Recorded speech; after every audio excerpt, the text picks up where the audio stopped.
Hi dear student, मैं Pavan sir, mathematics faculty of IITN space. आज हम 9th क्लास के एक्सरसाइज 1.1 के टोटल क्वेश्चन देखेंगे, ठीक है, NCERT बुक से। तो हमारा क्वेश्चन नंबर 1 है, is zero a rational number?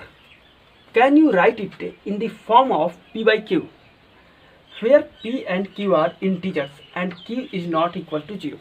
पहले हम इस क्वेश्चन को समझ लेते हैं। क्वेश्चन का मतलब है कि क्या जीरो रेशनल नंबर है और जीरो को हम P by Q के फॉर्म में लिख सकते हैं क्या? अगर हम P by Q के फॉर्म में लिख सकते हैं तो वहाँ पे P और Q इंटीजर्स होना चाहिए और Q नॉट इक्वल टू 0 होना चाहिए, ठीक है। तो इसको सॉल्व करने के लिए हमें इसका मतलब है यहाँ पे जो जीरो है, क्या जीरो रेशनल नंबर है या नहीं है। तो जो जीरो है, जीरो को अगर हम रेशनल नंबर के कंडीशन पे ला दे रहे हैं तो जीरो रेशनल नंबर होगा। लेकिन रेशनल नंबर का कंडीशन क्या होता है? रेशनल नंबर का कंडीशन होता है कि फर्स्ट इसे P by Q के फॉर्म में हमें लिखना चाहिए, सेकंड P और Q ये दोनों इंटीजर होना चाहिए और थर्ड जो Q है वो जीरो नहीं होना चाहिए, ठीक है। तो यहाँ पे जीरो को हम P by Q के फॉर्म में लिख सकते हैं। कैसे लिख सकते हैं? जीरो को हम लिख सकते हैं 0 डिवाइड बाई 1, या फिर हम लिख सकते हैं 0 डिवाइड बाई 2, 0 डिवाइड बाई 5। हम जीरो को बहुत सारे पार्ट्स में लिख सकते हैं। तो जो हमने 0 बाई 1 लिखा, तो 0 बाई 1 क्या ये P by Q के फॉर्म में हुआ? तो P का मतलब हुआ न्यूमरेटर, Q का मतलब हुआ डेनोमिनेटर। तो जब हम 0 अपॉन 1 लिख रहे हैं, इसका मतलब हुआ न्यूमरेटर अपॉन डेनोमिनेटर, इसका मतलब हुआ P अपॉन Q। तो हमने इसको P अपॉन Q के फॉर्म में लिख लिया। अब यहाँ पे जो Q है, Q नॉट इक्वल टू 0 होना चाहिए। तो यहाँ पे जो Q की वैल्यू है वो है हमारा 1। तो ये नॉट इक्वल टू 0 है, Q जो है वो 0 नहीं है, नॉट इक्वल टू 0 है और Q की वैल्यू कितना है? 1 है, ठीक है। तो अब इस पार्ट्स को हम एक एक पार्ट्स को देखते हैं। Zero, is zero a rational number? तो फर्स्ट पार्ट का आंसर आएगा yes, zero a rational number. फिर उसके बाद can you right it in the form of P by Q? Yes, हम P by Q के फॉर्म में लिख सकते हैं। क्या लिख सकते हैं P by Q के फॉर्म में? तो ये हो जाएगा हमारा 0 डिवाइड बाई 1, ये लिख सकते हैं। फिर उसके बाद where P and Q are integers and Q not equal to 0। तो यहाँ पे जो Q है वो 1 है और 1 नॉट इक्वल टू 0 है। अब इसके बाद है हमारा second question, find 6 rational numbers between 3 and 4। 3 and 4 के बीच हमें 6 रेशनल नंबर लिखना है, ठीक है। तो सबसे पहले हम क्या करेंगे, 3 को हमने लिख लिया 3 डिवाइड बाई 1 और 4 को हमने लिख लिया 4 डिवाइड बाई 1। अब इसके बीच हमें 6 रेशनल नंबर लिखने हैं। तो किसी भी नंबर से चाहें तो न्यूमरेटर डिनोमिनेटर, न्यूमरेटर डिनोमिनेटर, इसमें हम मल्टीप्लाई कर सकते हैं, ठीक है। किसी भी नंबर से आप चाहो तो उसमें मल्टीप्लाई कर सकते हो। अब हमें वैसे नंबर से मल्टीप्लाई करना है जिसको मल्टीप्लाई करने के बाद उसके बीच एटलीस्ट 6 नंबर हमें मिलना चाहिए, ठीक है। अब हम क्या करते हैं, इसमें 10 से मल्टीप्लाई कर लेते हैं। तो ये हो गया हमारा 3 डिवाइड बाई 1 मल्टीप्लाइड बाई 10, यहाँ पे भी मल्टीप्लाइड बाई 10, और ये है 4 डिवाइड बाई 1 मल्टीप्लाइड बाई 10 और यहाँ पे भी मल्टीप्लाइड बाई 10। अब ये 3 इंटू 10 ये हो जाएगा हमारा 30 डिवाइड बाई 10 और यहाँ पे हो जाएगा 40 अपॉन 10। तो डेनोमिनेटर में दोनों के इक्वल है, वो है 10 और न्यूमरेटर है 30 और 40। तो हमें 30 और 40 के बीच 6 नंबर को लिखना है, ठीक है। अब 30 के बाद क्या होगा? 31। तो ये हो जाएगा हमारा 31 अपॉन 10, फिर हो गया 32 upon 10, 33 upon 10, 34 upon 10, 35 upon 10, 36 upon 10। हमें सिर्फ 6 रेशनल नंबर लिखना था तो हमें 36 अपॉन 10 तक लिख दिया, ठीक है। तो अब इसके बाद है हमारा क्वेश्चन नंबर थर्ड जो क्वेश्चन है वो क्या है, find 5 rational number between 3 by 5 and 4 by 5। 3 by 5 और 4 बाई 5 इसके बीच हमें 5 रेशनल नंबर बताना है, ठीक है। तो हमारा जो वैल्यू दिया हुआ है 3 अपॉन 5 है और दूसरा है 4 अपॉन 5, इनके बीच हमें 5 नंबर निकालना है। तो सबसे पहला काम यही करना है जैसा हमने क्वेश्चन नंबर 2 में किया था, सेम उसी की तरह यहाँ पे डेनोमिनेटर दोनों का इक्वल है। जब हमें डेनोमिनेटर इक्वल है तो फिर ज़्यादा सोचना नहीं है इसमें, करना क्या है, न्यूमरेटर और डिनोमिनेटर इन सब में किसी एक फिक्स नंबर से मल्टीप्लाई कर देना है। जैसे हम क्या करते हैं यहाँ पे 10 से मल्टीप्लाई कर लेते हैं, तो ये हो जाएगा हमारा 3 multiplied by 10 divide by 5 multiplied by 10, फिर उसके बाद 4 multiplied by 10 divide by 5 multiplied by 10। ठीक है, तो ये हो गया हमारा 30 डिवाइड बाई 50 और यहाँ पे हो गया 40 डिवाइड बाई 50। अब ये 30/50 है, ये 40/50 है, तो 30 और 40 इसके बीच हमें 5 रेशनल नंबर लिखना है। ठीक है, तो 30 के बाद क्या आएगा, 30 के बाद हो गया हमारा 31 डिवाइड बाई 50, फिर उसके बाद हो गया 32 डिवाइड बाई 50, फिर हो गया 33 डिवाइड बाई 50, फिर हो गया 34 डिवाइड बाई 50, फिर हो गया 35 डिवाइड बाई 50। तो 30 और 40 इसके बीच हमने 5 रेशनल नंबर लिख लिया, यही 5 हमारा आंसर हो जाएंगे।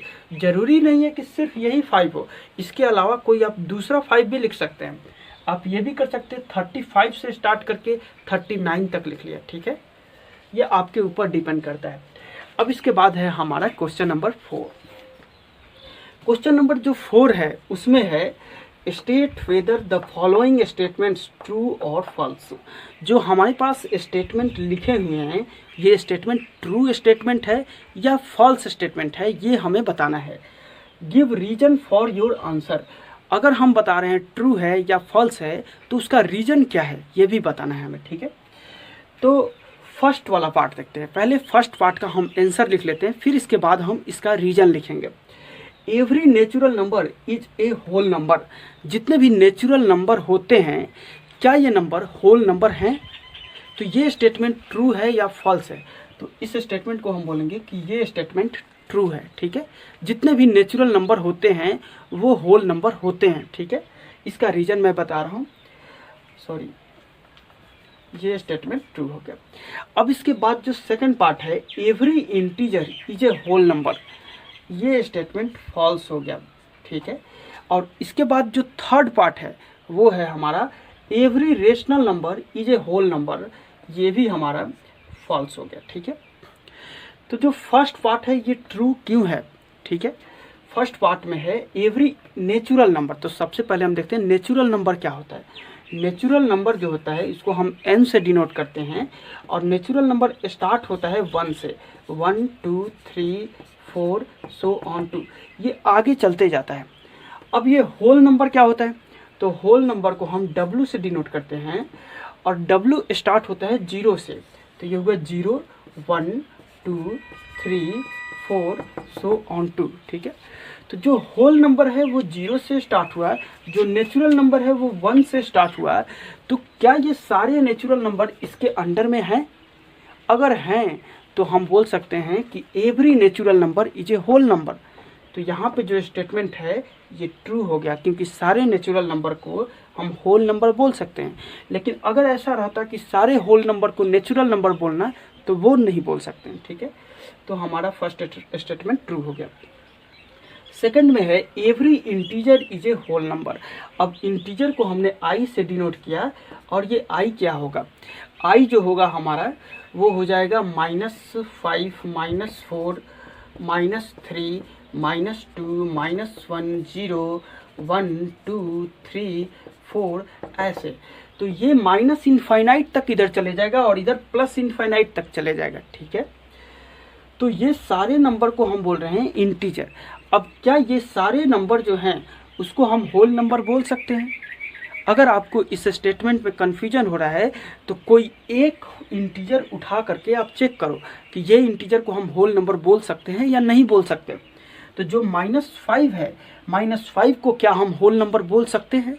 नहीं बोल सकते -5 को होल नंबर। इसलिए ये जो स्टेटमेंट है ये फॉल्स हो गया क्योंकि इंटीजर तो -5 है लेकिन होल नंबर नहीं है। ठीक है, इसलिए ये स्टेटमेंट फॉल्स है। ठीक है, अब इसके बाद जो थर्ड पार्ट है वो है every rational number is a whole number.